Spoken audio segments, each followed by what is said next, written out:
welcome everybody to another episode of Behind the Sweet Science, a boxing podcast. I'm the host, Chris. This is my partner, Jose. We are one day after an incredible fight between Boots Ennis and Xander Zayas. Jose was lucky enough to be in the building last night. Yeah, So we're going to start with that. How was the experience of being in the Barclays Center last night? and it was awesome. It was packed. They did have a couple of sections curtained off. I wanted to see like a fully uh, sold out crowd. Like Really? I know Tank has done it, but they had like a couple of sections curtained off that could have had people. Wow. But it was awesome, man. It was a great event. There was a great balance of fans. Like a lot. Philly was in the building for sure. Really? But I think majority of the fans were Puerto Ricans for Xander. Like there was a lot when that was the first time in my life I've ever seen Boots booed, and there were a lot Right. of boos when Boots was walking, but there were also a lot of applauses. But I've never seen it that lopsided. Right. That's surprising. Usually, when the Puerto Ricans fight here in New York, it's always top heavy with the Puerto Ricans. So I'm actually surprised to hear that it was kind of a somewhat of a balanced crowd. Yeah, there was the split. I would say is like 70-30 because Okay. there was a lot of Philly people in there. There was when even Zama, you could hear some sprinkles of booze, but it was predominantly Puerto Ricans. Right. All right. So we wanted to just break down the fight because obviously the last episode we did a preview about the fight. So let's really break it down a little bit. I got to say, when the fight started, excuse me, when the fight started, within the first 15 seconds, I don't know if you noticed it, where you were sitting, but Boots landed about four or five perfect jabs, and it just seemed like, wow, it's going to be a long night for Xander right off the bat. Um, and you could just see in the beginning that it just seemed the speed and just that the jab was really bothering Xander.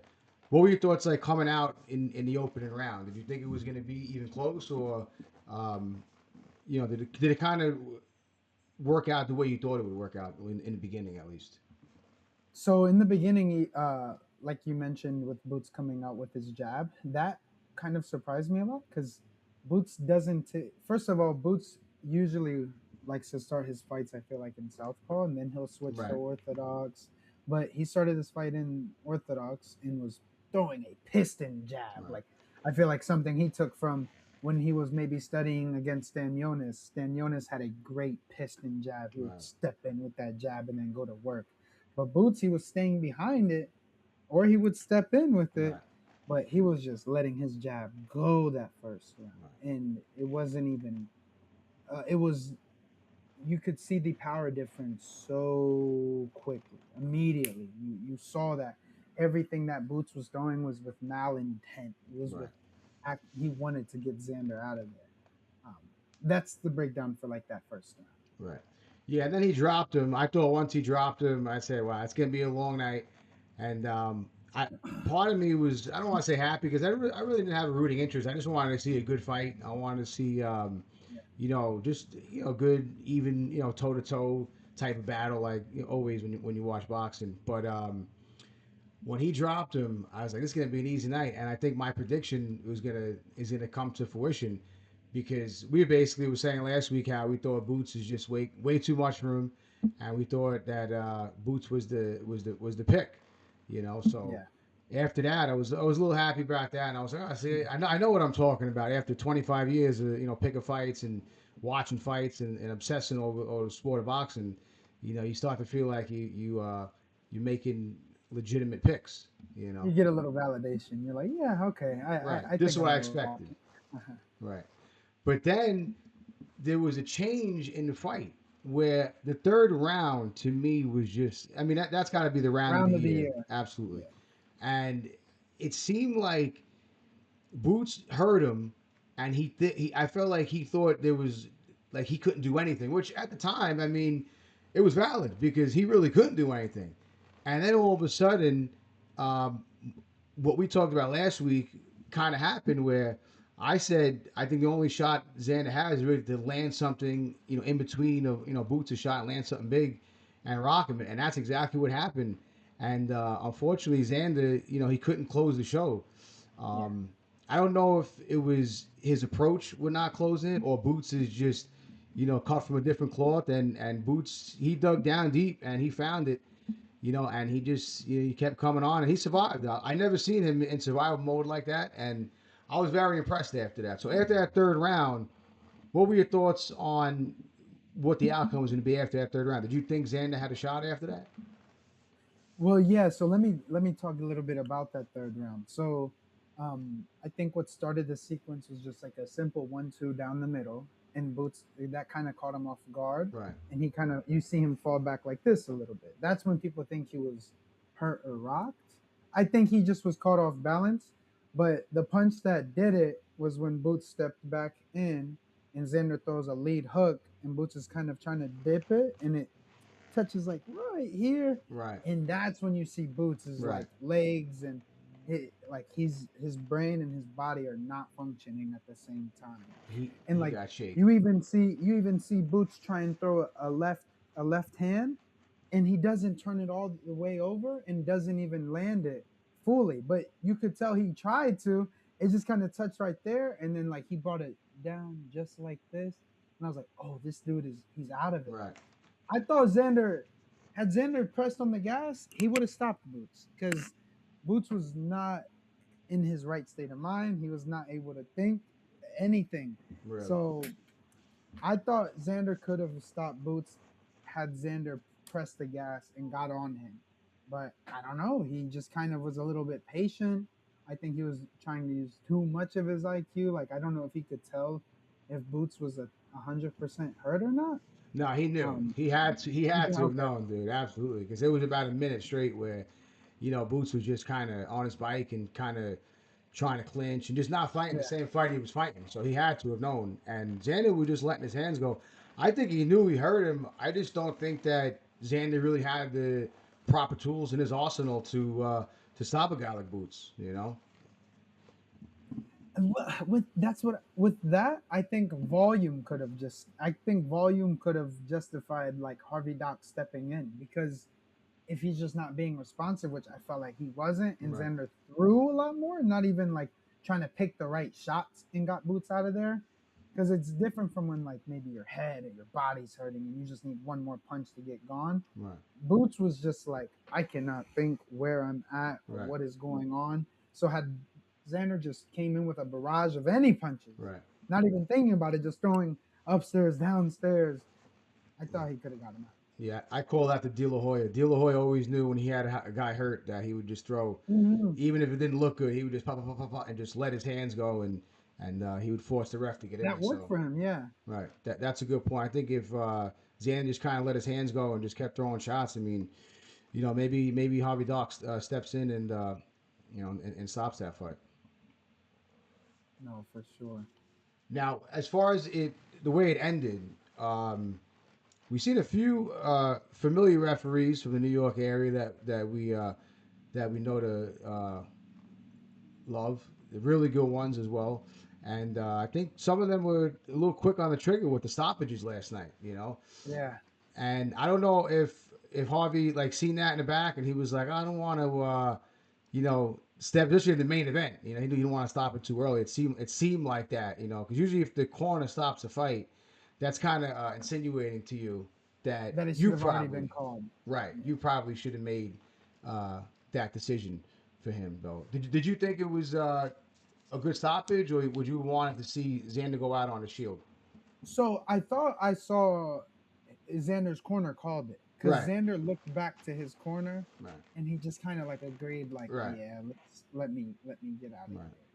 I think Xander was smart in a way where he knew any more damage he would have took from that fight would have made his career worse. right, So I think he's a smart dude. So he thought about it for the long run. He's like, I do not want to keep getting hit by these, and my only chance is catching Boots in between. right, And I do not want to. I don't want to go back down again for the fourth time or right. fifth, whatever number it ended up getting up to. He was like, "Yeah, get me out of here. I'll just grab a belt another time." Yeah, I think it was small for the corner to jump in there because he was gonna get stopped anyway. If he gets up, he probably gets hit with a couple more big shots. Head goes back. Harvey he would have jumped in. He would have stopped there. Yeah. What do you want to see next from both fighters? We broke down the fight. I want to talk about what do you want to see next from Xander, and what would you like to see with Boots? I think we all. I know what you're gonna say with Boots. I think there's only one guy that everyone wants to see him fight, and that's yeah, That's Virgil. right. There you go. Okay, So with Boots, because he's already now a two-time unified champ, right, a two-time, well, I guess one-time lineal because he didn't take the belt. Well, or no, I guess he would can be considered lineal for 147 from taking it from Stanionis. Um, so I feel like now all his fights will just be these big right, name guys. He doesn't really need to continue chasing legacy right. anymore. I would love him to, but I don't know how interested he wants to if he actually wants to become undisputed. Um, so I think the Virgil fight is next. I think he puts pride over belts. So I think he wants to squash that beef Right. because I think he thinks Virgil is confident. And he's like, I want you. Come on, Right. let's bring it. It's a great matchup. I believe Virgil Ortiz has some sort of form of a WBC interim belt or something like that. He So did. He had Fundora's right, like mandatory belt, or he has his interim belt. He has right. Fundora's So I interim mean, belt, but I think they already ordered that. I don't know how much longer he can have it because right, he'll probably get stripped soon because he's dealing with all these legal obligations with Golden Boy. right. So he probably won't have that in the next 6 months. Right. And as we said, the belts today don't really mean much. So the belt is just kind of a trophy these days. At this Mhm. point, I think Boots is really one of the faces of boxing. I think he's one of the top 10 pound for pound guys in the world. I wanted to see the big fights with him, man. I want to see him and Virgil. I think that's a great fight. I think Virgil, no disrespect to Zayas, I think Virgil is another form of Zayas, just a little stronger and a little more durable. And I Mhm. think a little better defensive. Like we spoke about last week, Zanny gets hit a lot, man. He gets tagged a lot, and when you get tagged that much, it's not going to go good for you. I think what Xander needs to do is he needs to get with a new trainer. Right? I was thinking about Mhm. this today. I don't know why I kind of designated this trainer to be his trainer, but I think he would be an excellent trainer for a guy like Xander Zayas, and that would be Tommy Ankello out of Pittsburgh, who is an Oh, from old excellent school trainer. boxing. Right, old Yeah. school boxing coach that just teaches you all the old school fundamentals. He's big with all the putting that weight on the back foot and the Philly shell and the shoulder rolling and the old school bobbing and weaving. I think Xander needs to kind of rekindle his love for the game, and I think he's got to get with a real deal trainer that isn't just a yes man, isn't just one of the guys that he's known forever, and isn't just one of those guys that's just going to be cheering him on and just being a cheerleader. Like I need to see him be more defensive in there, defensive oriented because he needs to just not get hit. If you're gonna fight some of those top guys with that type of power, if you're getting hit like that, man, it's not gonna end good for you. And he's durable though, and he didn't go out and he fought hard. He landed a lot.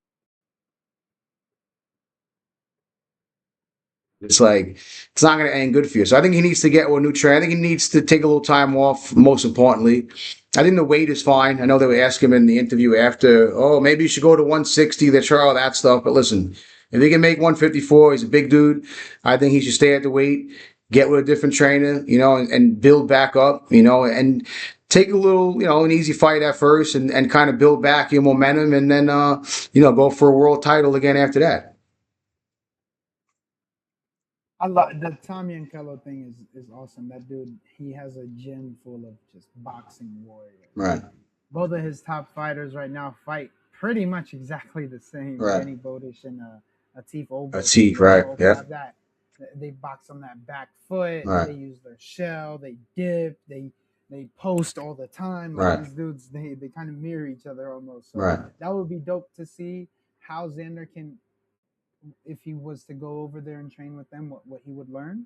But really, I kind of, I wouldn't mind him staying with Centeno there at Sweatbox because he's in. Him going to Pittsburgh, I feel like would be not ideal. Like he has a Right. lot of family there in Florida. He can easily travel from there to Puerto Rico. In terms of keeping his mental sane, Right. right? Like I feel like maybe if he went to Pittsburgh, he would get burnt out, or maybe he just wouldn't be able to be all the way there. He would not be able to focus as much. Like, and he just had a really tough guy in front of him. Right. Like, I think Xander will become champ again, whoever he decides to what route he goes if he does move up to 60. But I like your take. I think he can stay at 54 and just pick on Josh Kelly. That's who people Right. want to fight. They want to fight Josh Kelly Right. and get And he because has Josh Kelly's a boxer though. So right, and he has a title. He has an IBF title. So man, maybe take a fight, an easy fight before that, and go after Josh Kelly in England. Have one of those yeah. big fights in Wembley, one of those places.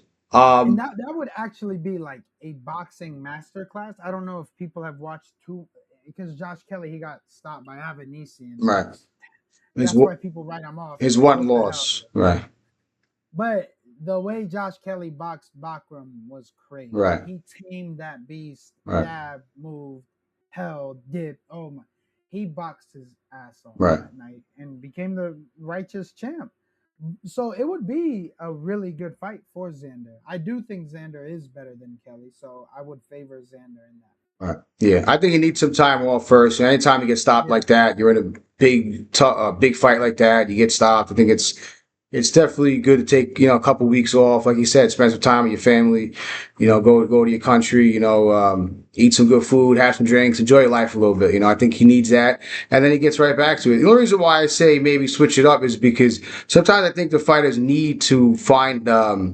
That love again for the sport. I think sometimes when you get away from the family, you get away from all that comfort, yeah. it makes you a little more hungrier and it makes you, push a little harder. And I think he might need that. And especially if he's trying to, be one of the top dogs, I think, like switching it up could be very beneficial for him.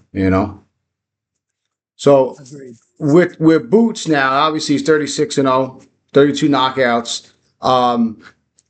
If the Virgil Ortiz fight doesn't happen, because we know all the stuff that's going on with him, obviously, De La Hoya posted last night. He wanted, it's the biggest fight in boxing, and he's a bit of a character these days. But he's right. I mean, that's one of the biggest fights in boxing, and the public's going to want to see that. But if that doesn't happen because of all the nonsense that's going on, who would you like to see Boots fight in his next fight? So I think the big thing would be the Fundora fight would Right, be fun. Everybody would be like, how are you gonna fare out against right. this dude? And every Fedora fight is fun. Yeah. The thing is, I don't see that fight happening either, though. Like, I don't know how much Fundora would actually want to take that fight. I think Boots would not mind it. I think Boots would actually be confident in that fight and take Right. it. But I think a more probable fight, if we don't get uh, Boots Ortiz, is Boots moving up to 60.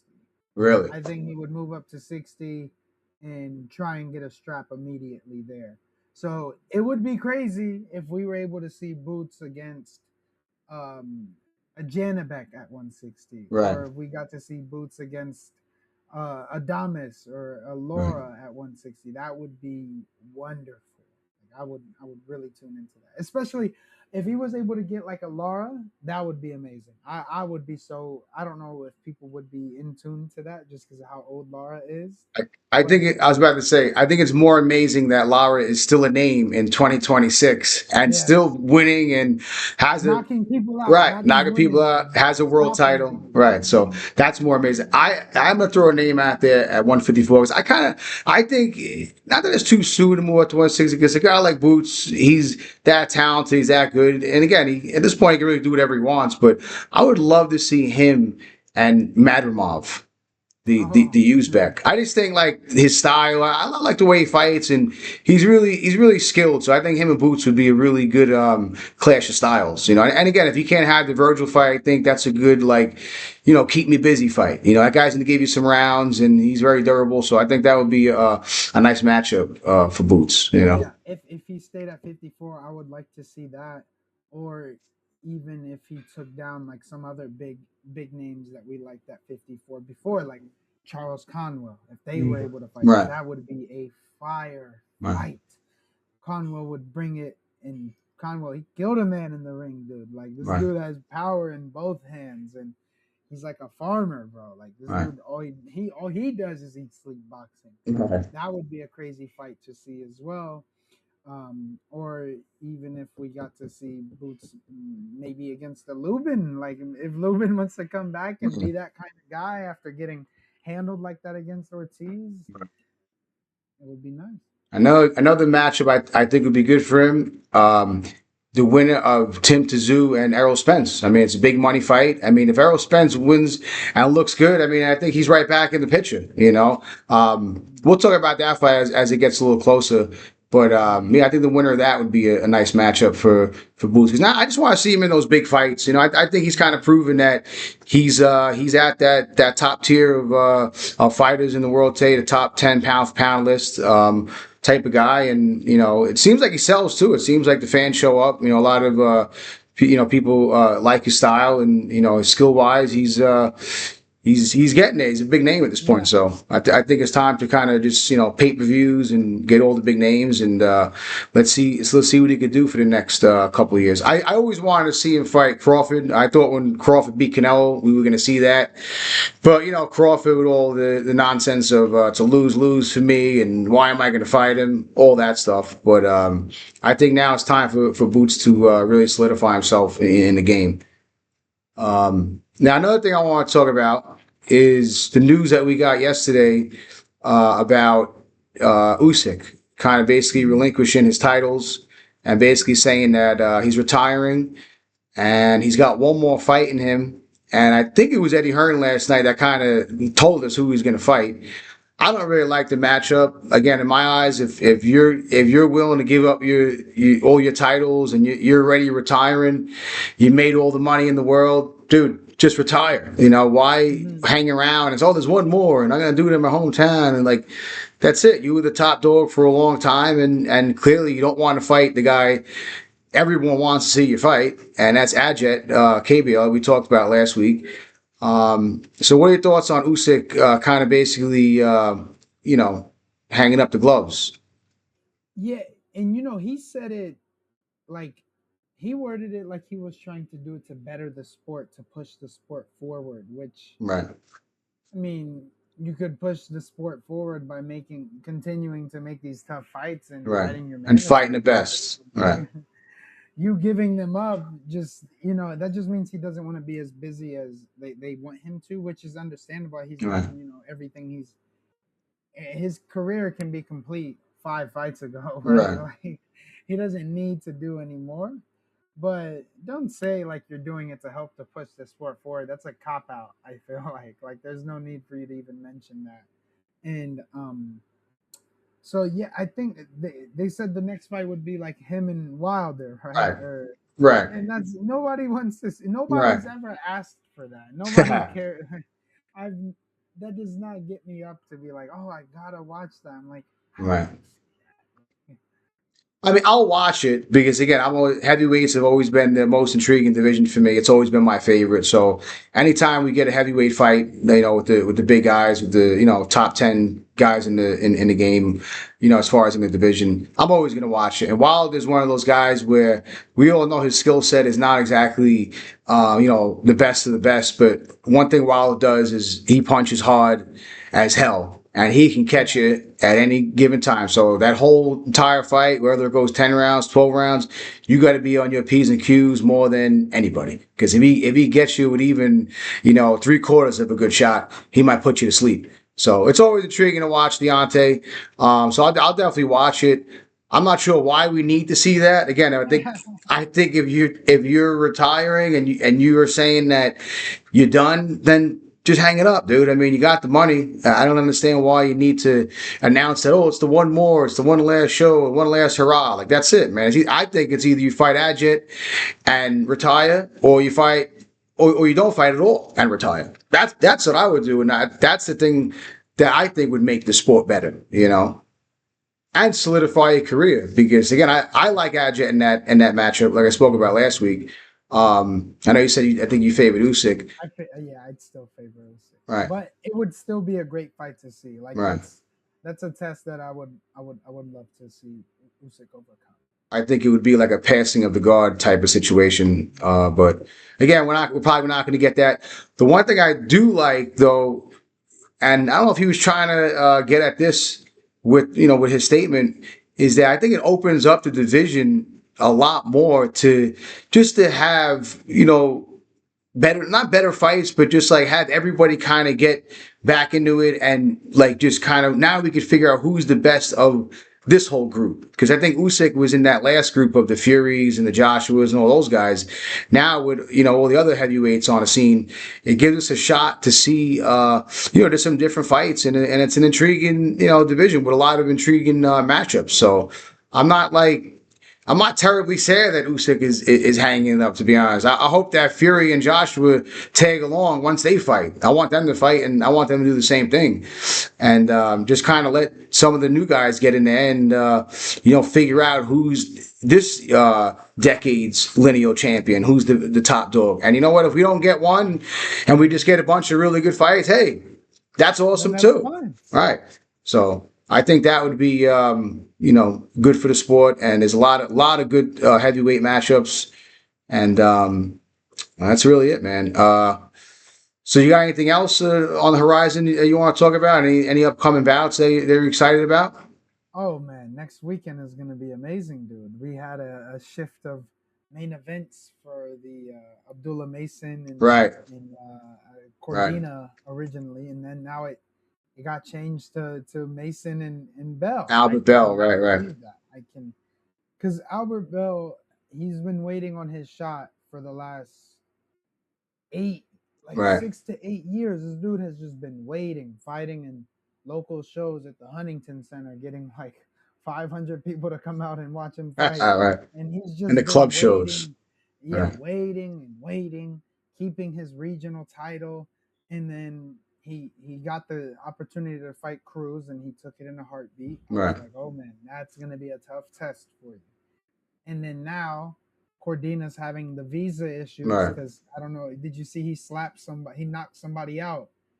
Yeah, I didn't But hear why, but I know that he had. They were saying he had visa issues. so Right. I didn't yeah, know what it back in was. February, a clip came out that he was walking down the street in I Right. think Wales, and he got shoulder checked by some random dude. He looks at the dude and just throws a left hook from hell, Yeah. drops him. Wow. So I guess when he was applying for his visa, like he said, like 2 3 weeks ago, Right. they brought that up, and they're like, "Nah, we can't let you." Wow. So then they're looking for another champ ready guy at 135, and and Top Rank looks, and they're like, "Who do we have?" Right. I'm like, "Wait a second, we have this dude. We Right. have two dudes fighting that can step in and do it." So they told Albert Bell. Albert Bell probably said, "Yes, let's do it." I don't. He doesn't like the circumstances, but he's grateful for the Right. opportunity. Sure.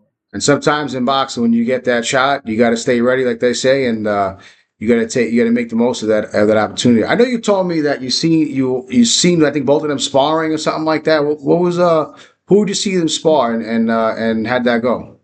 I've seen them spar individual different people. Okay. They've sparred different pros each time. Um, but man, and they've sparred each other plenty of rounds. Right. That's So what I heard. Right. they've gave each other plenty of work. So I'm not a fan of it. I don't like it, but I'm glad Albert Bell is getting the shot. It's just literally the worst person to get it against is a dude from a half hour or 45 minutes away from your hometown. And they've both been kind of bigging each other up their whole career, like, yeah, this is this Ohio boxing, and now he has to fight him, and he's like, oh my god, dude, come on. And but Albert Bell, his length is going to give anybody that is going to give anybody an issue. This dude can hand fight like nobody I've ever seen. Like he does jujitsu or something. He's Yeah. so crafty Right. inside, yet being so lanky and long. He's got speed. I heard he has crazy power, and we've seen him with these one punch knockouts. But we all know Abdullah Mason has pop and power, speed, Right. quickness, angles, Great footwork. movement, So right? All that. He's got the whole package, it looks like. he does, and but I'd have to lean um, Abdullah because he's special. Right. But but Bell is no walk in the park. Bell is seasoned. He's been around, Golden Gloves. He's fought at this level. Well, not this level of Abdullah Mason, but he's been pro for so long. He's done it. So I really don't know. Yeah, it's gonna be a good one. That's coming up on Saturday, right? Is that Yeah, July 4th, right? Yeah. yeah, That's gonna be in Cleveland, interesting. Ohio. Wow. Nice. You going? No, I'm Really? because I'll be in Ohio, but Right. I'm gonna be staying and hanging out with The family. family, I'll be right? watching it for sure. Right. But That's awesome. Yeah, I can't miss that one. So I'll definitely gonna be tuning myself. But all right, I think that's it, man. I think we put a cap on episode 2. I just want to thank you for joining us, and I'll see you soon, bro. all right, see ya. Take care.